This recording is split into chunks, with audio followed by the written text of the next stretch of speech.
السلام علیکم سامعین، آج ہم لوگ بات کریں گے جو پاکستان الیکشن کمیشن ہے اس کی جو ورڈکٹ آئی ہے جو کہ پاکستان تحریک انصاف کے خلاف ہے،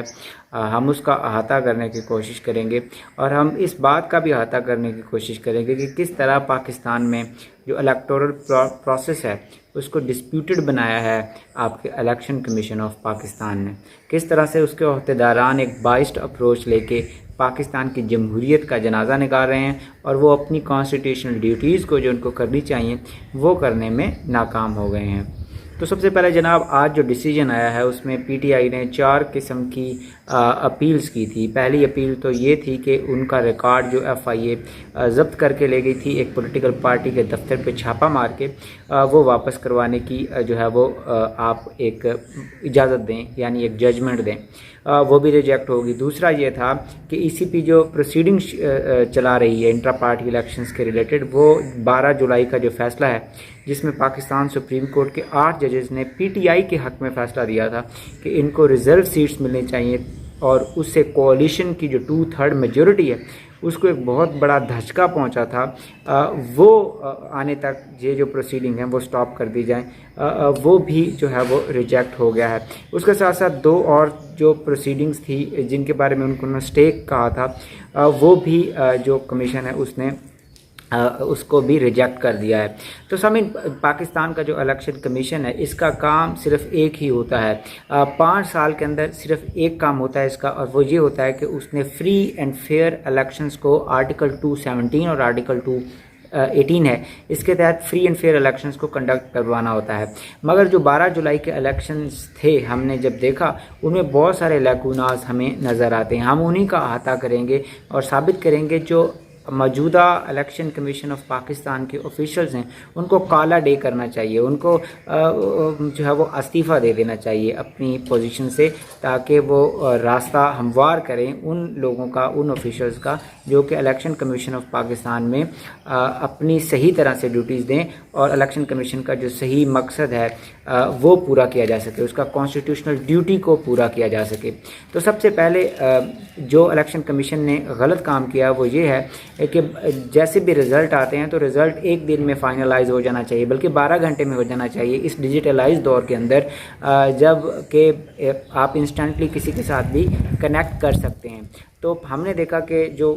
الیکشنز ہوئے 2024 میں اس میں 4 دن لگ گئے رزلٹ کو۔ رزلٹ کا پروسیس اتنا سلو کیوں تھا؟ کیا کوئی مینیورنگ ہو رہی تھی یا رزلٹس چینج ہو رہے تھے؟ اس بات کی انویسٹیگیشن ہونی چاہیے کسی جوڈیشل کمیشن کے اندر، اور اس کے بعد ان حقائق کو عوام کے سامنے لانا چاہیے۔ دوسری بات جو الیکشن کمیشن آف پاکستان کے بارے میں ہے وہ یہ ہے کہ الیکشن کمیشن آف پاکستان جو سیکشن 95 آف الیکشن ایکٹ 2017 ہے وہ خود ہی اس کو وائلیٹ کر رہا ہے۔ وہ کیسے وائلیٹ کر رہا ہے؟ کسی بھی الیکشنز کے بعد فارم 45، فارم 46 اور فارم 47 14 دن کے اندر وہ آپ نے اپلوڈ کرنے ہوتے ہیں اور آپ نے اپنی ویب سائٹ پہ دکھانے ہوتے ہیں تاکہ کوئی بھی جو اس کو دیکھ سکے، مگر الیکشن کمیشن آف پاکستان یہ کرنے میں بھی ناکام ہوا ہے، اور ابھی تک جو ہے وہ کمپلیٹلی فارم 45، فارم 46 اور فارم 47 کا ریکارڈ ہی نہیں مل سکا، اور ابھی آج ہی کے دن جو ہے وہ 38 ٹیمز بنائی گئی ہیں الیکشن کمیشن آف پاکستان کی طرف سے کہ وہ سارے ریکارڈ کو ویریفائی کر سکے کہ کیا وہ ریکارڈ ویلڈ تھا یا نہیں ہے، اور اس میں کتنی ٹیمپرنگ ہوئی ہے اور کتنے فارمز مسنگ ہے۔ یہ اس کی انکمپیٹنس، سکندر سلطان راجہ صاحب کی انکمپیٹنس کو ظاہر کرتا ہے۔ اس کے ساتھ ساتھ ایک اور بات، کسی بھی الیکشن کا رزلٹ اگر ڈسپیوٹڈ ہو تو اس الیکشن کے رزلٹ کے ڈیسیجنز کے لیے 60 دن دیے جاتے ہیں یہ قوانین کے مطابق، مگر پاکستان میں ان الیکشنز میں 400 سے زیادہ درخواست الیکشن ٹریبیونلز کی آئی، یعنی جو امیدوار تھے انہوں نے کسی امیدوار کی وکٹری کو چیلنج کیا، اس پہ اب جوڈیشل جو ہے وہ بننا تھا، اس کے میجسٹریٹ نے بیٹھنا تھا، یعنی ٹریبیونلز بننے تھے، لیکن ای سی پی خود ہی ان ٹریبیونلز کے راستے میں رکاوٹ بن رہا ہے ہے, وہ انڈیپینڈنٹ ججز کو سٹاپ کر رہا ہے. اس کے نتیجے میں کیا ہو رہا ہے کہ جو 60 دن کے لمٹ ہے جس میں آپ نے ڈیسائیڈ کرنا ہوتا ہے کسی بھی الیکشن کا جو متنازع رزلٹ ہے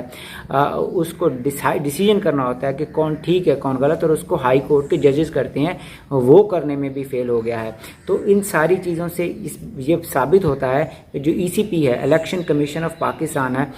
وہ پارشل ہے, اس کو پاکستان تحریک انصاف کے خلاف ایک باعث نظر آتا ہے, انڈاؤٹڈلی باعث نظر آتا ہے. I don't know why, but وہ گلیئرنگلی دکھائی دیتا ہے. دیکھیے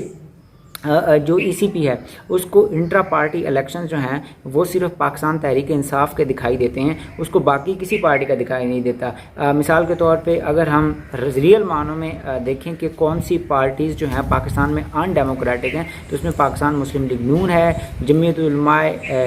اسلام فضل الرحمان یہ پارٹی ہے, ای این پی بھی ایک ان ڈیموکریٹک پارٹی ہے جو کہ انٹرا پارٹی الیکشنز نہیں کرواتی, اور اس کے ساتھ ساتھ بھٹو ڈائناسٹی ایک پوری کی پوری کتاب لکھی گئی ہے جو کہ یہ کہتی ہے کہ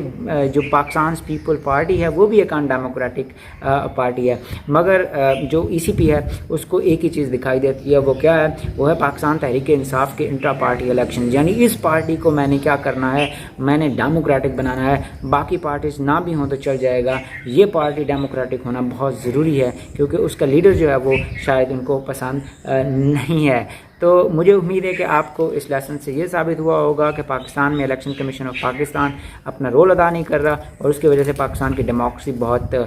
ویک ہے, اور اس کو اپنا رول صحیح طرح سے ادا کرنا چاہیے تاکہ پاکستان میں ڈیموکریسی پھلے پھولے. اپنی دعا میں یاد رکھیے گا, اچھا لگے تو اس چینل کو ضرور سبسکرائب کیجیے گا. اللہ حافظ.